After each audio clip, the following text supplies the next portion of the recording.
Flipkart থেকে order দিলেও check করে দেখতে হয় আপনার ড্রোনের মধ্যে কী দিয়েছে।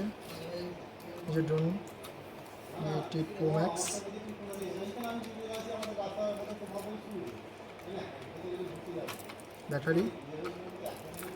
ব্যাটারি সেকেন্ড ব্যাটারি ছিল, সেকেন্ড ব্যাটারিটা প্রবলেম আছে, সেকেন্ড ব্যাটারি এতে সাপোর্ট নিচ্ছিল না। এগুলো আপনারা যখন ড্রোন কিনবেন চেক করে নেবেন, দেখুন সাপোর্ট নেয়নি।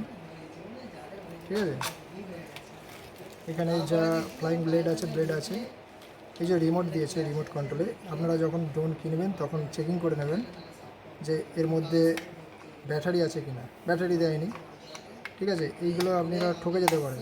আপনারা যখন ড্রোন কিনবেন অবশ্যই এইগুলো খেয়াল রাখবেন যে ব্যাটারি আছে কিনা, আর সেকেন্ড ব্যাটারিটা সাপোর্টেড নিচ্ছে কিনা। ঠিক আছে বন্ধুরা।